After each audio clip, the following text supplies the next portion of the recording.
নেতার দিকে তাকিয়ে দেখেন, নেতা বলছেন, সোনার বাংলাদেশের নেতা বলছে, নেতা আওয়াজ করে বলছে যে ভাই, আমরা সোনার বাংলাদেশের সকল বিশ্বাস করি, কিন্তু শরিয়া আইনে আমরা বিশ্বাস করি না। আরো আসতে বলেন নাউজুবিল্লাহ। শরিয়া আইনে বিশ্বাস করি না এমন নেতা বলছে বাংলাদেশে আছে না নাই? এবার সেই নেতার কাছে প্রশ্ন, নেতা শরিয়া আইনে তুমি যদি বিশ্বাস না করো, তোমার কাছে বড় প্রশ্ন যে নেতা বলছে শরিয়া আইনে বিশ্বাস করি না, এটা যদি তোমার দিক থেকে শুধুমাত্র তোমার বক্তব্য হয়, খুব দ্রুত তওবা করো, কারণ তুমি মুসলমান আর নাই। আর যদি তোমার এটা দলীয় বক্তব্য হয়, তোমার পুরো দলকে বলো তওবা করার জন্য, কারণ এই কথা বলার কারণে তুমি এবং তোমার দলের ঈমান চলে গেছে।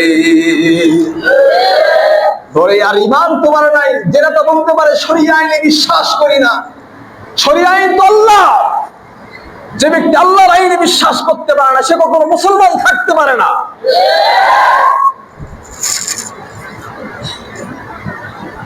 সম্মানিত হাজির,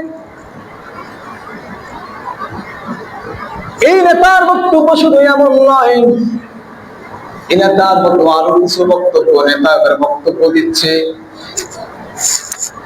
বক্তব্য দিতে দিতে নেতা এমন পর্যায়ে বক্তব্য দিচ্ছে, নেতা বলছে হযরতে ওমর রাদিয়াল্লাহু তাআলা আনহুর পরে যদি সোনার বাংলাদেশের সৎ নিষ্ঠাবান আদর্শ যদি কোন নেতার থেকে থাকে, সেটা হলো আমার নেতা শহীদ প্রেসিডেন্ট জিয়াউর রহমান। নাউজুবিল্লাহ।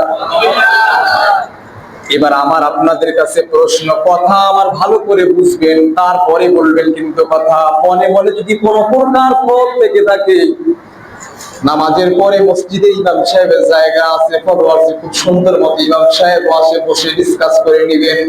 কিন্তু মনের ভিতরে যদি কোনো প্রকার চুলকানি থেকে থাকে, দয়া করে চুলকানি নিয়ে আলোচনা শোনার আপনার দরকার নাই। তিনি বলছেন আল্লাহর জামানার ভিতরেই হযরত ওমর রাদিয়াল্লাহু তাআলা আনহুর পরে যদি কোন সৎ নিষ্ঠাবান আদর্শ নেতা থেকে থাকে, সেটা হচ্ছে আমার নেতা শহীদ প্রেসিডেন্ট জিয়াউর রহমান। এবার আপনাদের কাছে আমার প্রশ্ন, হযরত ওমর রাদিয়াল্লাহু তাআলা আনহুর পরে যিনি রাষ্ট্রপতি ছিলেন তার নাম হলো হযরত আলী রাদিয়াল্লাহু তাআলা আনহু, তারপরে রাষ্ট্রপতি ছিলেন হযরতে ওসমান রাদিয়াল্লাহু তাআলা আনহু। চিন্তা করে দেখেন মুসলমান, আল্লাহ তাআলা যে সাহাবীদেরকে দুনিয়াতে বেঁচে থাকা অবস্থায় জান্নাতের সার্টিফিকেট দিয়েছিলেন, সেই সাহাবীদেরকে মাইনাস করে বলছেন যে হযরত ওমর রাদিয়াল্লাহু তাআলা আনহুর পরে যদি সৎ নিষ্ঠাবান কেউ থেকে থাকে, তাইলে সরাসরি আমাদের ওসমান রাদিয়াল্লাহু তাআলা আনহুকে সে বললো সে সৎ নয়, হযরত আলী রাদিয়াল্লাহু তাআলা আনহুকে বলছে সে সৎ নয়। আমার প্রশ্ন, যদি তার এটা ব্যক্তিগত মন্তব্য হয়ে থাকে, জাতির সামনে সুস্পষ্ট ভাষায় বলেন আমি তওবা করলাম, ভুল করেছি, কারণ সেই ব্যক্তির ঈমান নাই। আর যদি আপনার দলীয় বক্তব্য হয়ে থাকে, আপনার পুরা দলকে খাস তওবা করতে বলেন, কারণ আপনার পুরা দলের ঈমান চলে গেছে। এত বড় বক্তব্য যে নেতা দিতে পারে, তার মাথার কমন সেন্স কোথায় গিয়ে দাঁড়িয়েছে? এমনিতে তো দুজন সাহাবীর পরে এমনিতে তাবেঈনদের যারা ছিলেন তারা তো এই জামানার ভিতরে শাসন ব্যবস্থা করেছিলেন। স্পষ্ট ভাষায় জান্নাতি সাহাবীদেরকে আপনি বয়কট করে দিয়ে আপনার নেতার বক্তব্য চালিয়ে দিয়েছেন। এই সাহস কোথায় পেয়েছেন আপনি? এই সাহস কোথায় পেয়েছেন? তারই দলের নেতা আবার বলছেন, জবাব দিয়ে বলছে যদি গোটা দেশের ভিতরে তোমরা এমন ভাবে চলাচল করো যেন কোনোভাবে মৌলবাদীরা কোনোভাবে যেন উগ্র হতে না পারে, মৌলবাদীরা কোনোভাবে যেন চালবাজ হতে না পারে, মৌলবাদীরা কোনোভাবে যেন মাথা চারা দিয়ে উঠতে না পারে। মৌলবাদী মানে হলো গাছের মূল জায়গায় মৌলবাদীরা পৌঁছাইয়া বসে আছে, আর তুমি তো গাছের গোড়ায় নাই, তুমি তো মামু বাড়ি যে বসে আছো। চিন্তা করো না। আর মৌলবাদীর বিরুদ্ধে স্লোগান দিও না। মৌলবাদীর বিরুদ্ধে স্লোগান দিয়ে বিগত দিনে স্বৈরাচার বানিয়েছে, আর এখন যদি মৌলবাদীর বিরুদ্ধে তোমরাও স্লোগান দাও, মামু বাড়ি দিল্লি থেকে ধরে এনে এমন শাস্তির ব্যবস্থা বাংলার জনগণ করবে। কারণ এই মৌলবাদীরা শুধুমাত্র একজনকার জন্য নয়, মৌলবাদীরা তোমার জন্মের পর থেকে নিয়ে মৃত্যুর আগ মুহূর্ত পর্যন্ত মৌলবাদীর সঙ্গে সম্পর্ক রাখতে বলছে আল্লাহ। আর তুমি তার বিরোধিতা করো না, চিন্তা করো না, এমন ভয়ানক শাস্তির ব্যবস্থা তোমার জনগণ করবে যার সুবহে সাদিক করা তোমার দ্বারাই অসম্ভব হয়ে দাঁড়িয়েবে। কথা বলেন। সম্মানিত হাজির, কষ্ট হলো আপনাদের? কষ্ট হলো? এই জায়গা থেকে এটা আমার হলো ইমানি দায়িত্ব, জাতির সামনে ভুল মেসেজ প্রকাশ করবা, জাতিকে ভুল পথের দিকে নিয়ে যাবা, এই দিন নাই। কারণ যে আলিম আল্লাহর দেওয়া বিধিবিধান শিখেছে, যার ভিতরে আল্লাহর দেওয়া হক বিধিবিধান আছে, যে ব্যক্তি আল্লাহর দিকে ধাবিত করতে পারে, সে ব্যক্তি কখনো সত্যকে অসত্য বলতে পারে না, হকের আয়াতকে কখনো আল্লাহর জমিন থেকে লুকায় রাখতে পারে না। হক যেটা জাতির সামনে পেশ করবে, সেই হকের আওয়াজ জাতির সামনে দিবে, তার এটা ইমানি দায়িত্ব। সে জায়গা থেকে প্রিয় মুআজ্জাজ হাজিরিন, এবার একটু গভীর মনোযোগী হন। আল্লাহ সুবহানাহু ওয়া তাআলা বলছেন তোমাদের সামনে এই জামানার ভিতরে এমন কিছু মানুষ তৈরি হয়ে যাবে, যাদের এই কথাগুলো তোমার সামনে পেশ করা হবে, তারা সত্যকে এমন ভাবে অপপ্রচার করবে, সত্যকে এমন ভাবে ঢাকা পাইয়ে দিবে, সত্যকে এমন ভাবে আল্লাহর এই জমিন থেকে তারা বিলুপ্ত করার জন্য সর্বোচ্চ চেষ্টা করবে। কিন্তু শুধুমাত্র কিছু মানুষ তৈরি থাকবে, যারা আমার দ্বীন, আমার আল্লাহর কোরআন, আমার রাসূলের বাণীকে তারা এমন ভাবে সত্য বলে জাতির সামনে পেশ করবে। এই কিছু মানুষের সামনে আমার এই কোরআন সত্য বলার কারণে এটা কিয়ামতের আগ মুহূর্ত পর্যন্ত টিকে যাবে। আমার বিশ্বাস, যদি সোনার বাংলাদেশের সব মুসলমান অন্ধ হয়ে যায়, কিছু মুসলমান এখন পর্যন্ত অন্ধ হয়ে নাই, হকের আওয়াজ দিলেই তারা বলবে যেটা সত্য, সত্যকে সত্যই বলবে, আর মিথ্যাকে মিথ্যাই বলবে, এটা কোনো সন্দেহ নাই। কথা বলেন। সম্মানিত হাজিরিন, এবার একটু গভীর মনোযোগী হই। আমি আপনাদের সামনে যে আয়াতে কারিমা তেলাওয়াত করেছি, এই আয়াতে কারিমার ভিতরে আল্লাহ সুবহানাহু ওয়া তাআলা বলেন, পৃথিবীর মানুষেরা শোনো, এই দুনিয়াতে অনেক প্রকার মানুষ আসবে, যত প্রকার হিন্দু, বৌদ্ধ, খ্রিস্টান, মুসলিম, যত প্রকার মানুষ পৃথিবীর জমিনে আসুক, যত প্রকার মানুষ এই পৃথিবীর জমিনে আসুক, তার ভিতর থেকে আমি আল্লাহ সুবহানাহু ওয়া তাআলা ওই সকল মানুষকে টার্গেট করে বলছি। কোন সকল মানুষকে আল্লাহ সুবহানাহু ওয়া তাআলা টার্গেট করে বলছেন?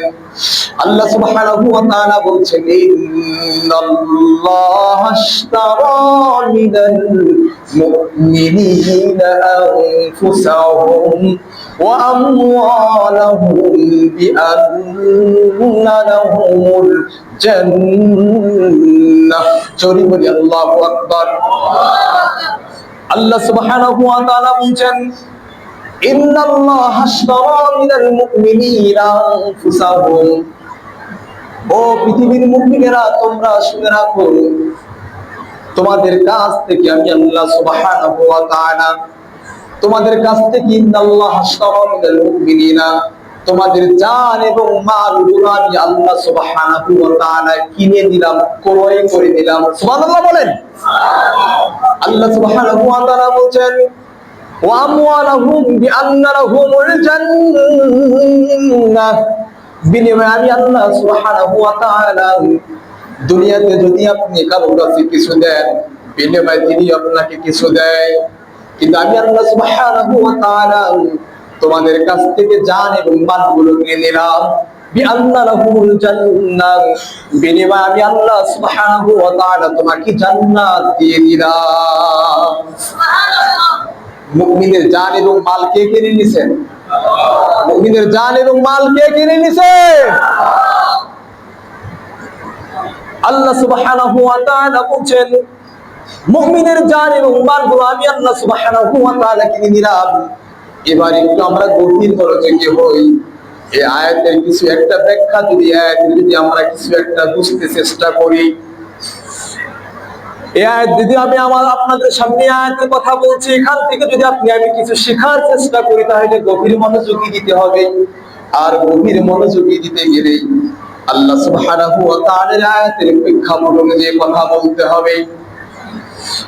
হযরত আবু বকর সিদ্দিক রাদিয়াল্লাহু তাআলা আনহু নামাজের ভিতরে দাঁড়িয়েছেন, সাহাবায়ে কেরাম তার পিছনে নামাজের ভিতরে দাঁড়িয়েছিলেন।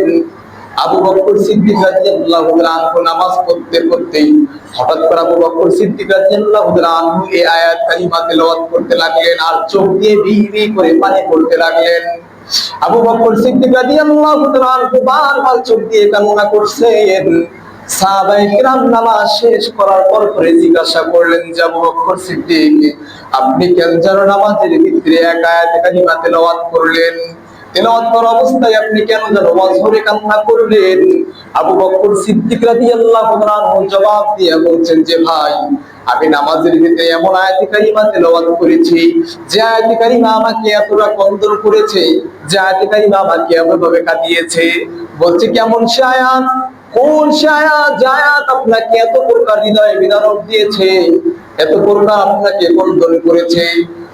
যদি আবু বকর সিদ্দিক রাদিয়াল্লাহু তাআলা আনহু ডাক দিয়ে বলছেন, আল্লাহ তাআলা বলেন ইন্নাল্লাহা আশতারা মিনাল মুমিনিনা আনফুসাহুম ওয়া আমওয়ালাহুম বিআন্না লাহুমুল জান্নাহ। ও সাহাবী ভাই, আল্লাহ বলেন আল্লাহ তাআলা আমাদের থেকে আমাদের জান মালগুলোকে নিছেন, বিনিময়ে আল্লাহ সুবহানাহু ওয়া তাআলা আমাদেরকে তার নিয়ামতি হয়ে জান্নাতটা দান করেছেন। সাহাবী বললেন এটা তো আপনার দিক থেকে খুশির আয়াত, এটা তো আপনার কাছে অত্যন্ত আমাদের কাছেও খুশির আয়াত। এখানে তো আমি কান্নার কোনো কারণ দেখছি না, এখানে যে আপনি কান্না করবেন এখানে তো কান্নার কোনো কারণ আমি দেখছি না। সাহাবীর কথা অনুযায়ী জবাব দেয়া হযরত আবু বকর সিদ্দিক রাদিয়াল্লাহু তাআলা আনহু বললেন, ও সাহাবী ভাই শোনো, এর কারণটা হলো এই কারণে আমিও আজকে রাত থেকে নিয়ে আমিও এই আয়াত নিয়ে ভাবতাম। আজকে রাত থেকে আমি এই আয়াত নিয়ে ভাবতাম আর মনে করতাম যে হ্যাঁ এটা তো খুশির আয়াত, এটা তো সুসংবাদের আয়াত, এই আয়াত নিয়ে তো আমার কোনো সন্দেহ ছিল না। কিন্তু আজ সকালবেলা আমার বাড়িতে একটা কাপড়ের দোকান ছিল। প্রতিদিনের মতো আমি প্রতিদিন কাপড়ের দোকানে যাইতাম। আজকে সকালবেলাও আমি কাপড়ের দোকানে যাইলাম। কাপড়ের দোকানে যাওয়ার পরে একজন মহিলা আসলেন। একজন মহিলা এসে আমার কাছে বললেন, আবু বকর, আজ থেকে কিছুদিন পূর্বে আপনার থেকে একটা কাপড় নিয়েছিলাম। ও আবু বকর, আজ থেকে কিছুদিন পূর্বে আপনার কাছ থেকে একটা কাপড় নিয়েছিলাম। আজ এই কাপড়টা আমি আপনাকে ফেরত দিতে এসেছি। এই যে আপনার কাপড়টা আপনি নিয়ে নেন। আমি জবাবে বললাম যে মহিলা শুনুন, আজ থেকে কিছুদিন পূর্বে যে আপনি আমার থেকে কাপড়টা নিয়েছিলেন, এই কাপড়টা তো আজ থেকে কিছুদিন পূর্বে নিয়েছিলেন, কয়েকদিন হয়ে গেল, এই কাপড়টা আপনি এখন কেন ফেরত দিচ্ছেন? মহিলা আমাকে জবাব দিয়ে বলছে, আবু বকর, এই কাপড় আপনার থেকে আমি নিয়েছি, এই কারণে আলমারির ভিতরে যখন যাই কয়েকদিন পরিধান করার পর আমি দেখতে পারি কাপড়টা আমার পছন্দ হয় না। কাপড়টা কোনোভাবে আমি আমার দিক থেকে পছন্দ করে নিতে পারছি না। কাপড়টা আমার পছন্দ হচ্ছে না। তোমার কাপড় তুমি নিয়ে নাও আর আমার টাকাটা আমাকে ফেরত দিয়ে দাও। এবার আবু বকর সিদ্দিক রাদিয়াল্লাহু তাআলা আনহু বলছে, ও সাহাবী ভাই, এই আয়াত পড়ে আমিও এর আগ পর্যন্ত খুশি ছিলাম, কিন্তু আজকের পর থেকে বারবার চিন্তা করতে লাগলাম। আল্লাহ বলছে ইন্নাল্লাহা আশতারা মিনাল মুমিনিনা আনফুসাহুম ওয়া আমওয়ালাহুম বিআন্না লাহুমুল জান্নাহ। আজ থেকে বারবার আমি টেনশন করলাম। আল্লাহ তাআলা তো বলছে মুমিনেরা, তোমাদের কাছ থেকে আমি জান এবং মালগুলো কিনে নিলাম, আর বিনিময়ে আমি তোমাকে আমার নিয়ামতে জান্নাত দিয়ে দিলাম। কিন্তু এই কঠিন কিয়ামতের মুসিবতে যদি আল্লাহ আমারে প্রশ্ন করে বলে, আবু বকর, তোমার কাছ থেকে আমার বড় প্রশ্ন হলো, দুনিয়া দুনিয়ার জমির তোমাকে তো বলছিলাম জান্নাত কিনে নিব আর বিনিময়ে জান্নাত দিয়ে দিব। এবার শোনো, তোমার কাছে বড় প্রশ্ন হলো, ও আবু বকর, আজ তোমাকে আমি বলছি আবু বকর, শোনো, তোমার নামাজ রোজা হজ যাকাত কোনো কিছুই আমার পছন্দ হয় নাই। তোমার নামাজ রোজা যা কিছু আছে একটাও আমার পছন্দ হয় নাই। সবগুলো আমি তোমারে দিয়ে দিলাম, বিনিময়ে আমি আমার জান্নাতটা আমি নিয়ে নিলাম। প্রশ্ন হলো, এই জায়গা থেকে মুসলমান বিবেক দিয়ে জোরে আওয়াজ করে বলেন তো মানুষ যারা, আজ আমরা সবাই আসছি টুপি পাঞ্জাবি গায়ে দিয়ে নামাজের জন্য আসছি, শুধুমাত্র একটাই উদ্দেশ্য যে আমার আল্লাহকে খুশি করবো। আর আল্লাহকে খুশি করলে বিনিময়ে আমাদের সবাইকে আল্লাহ জান্নাত দিবে। কথা ঠিক না ঠিক? কিন্তু কিয়ামতের কঠিন মুসিবতের দিনে যে আল্লাহ বলছে বিনিময় মুমিনেরা তোমাদের কাছ থেকে আমি তোমাদের জান মান গরু কিনে নিলাম, বিনিময়ে তোমার জান্নাত দিলাম। আর আল্লাহ যদি ওই কঠিন কিয়ামতের দিন জবাব দিয়ে বলে, রে গোলাম, তোমার দুনিয়ার জমিনে তুমি যে ইবাদত করেছো, নামাজ রেখেছো, রোজা রেখেছো, হজ করেছো, যা কিছু করেছো, তোমার একটাও আমার পছন্দ হয় নাই, একটাও আমার পছন্দ হয় নাই। ওই কঠিন কিয়ামতের দিন যদি বলে তোমার নামাজ রোজা হজ যাকাত তোমার সবকিছু দিয়ে দিলাম আর আমি আমার জান্নাতটা নিয়ে দিলাম, বিবেক দিয়ে বলেন তো ওই দিন কি এই কষ্ট কেউ মেনে নিতে পারবে? এত আস্তে বলছেন কেন? কেউ কি মেনে নিতে পারবে? কেউ মেনে নিতে পারবে না।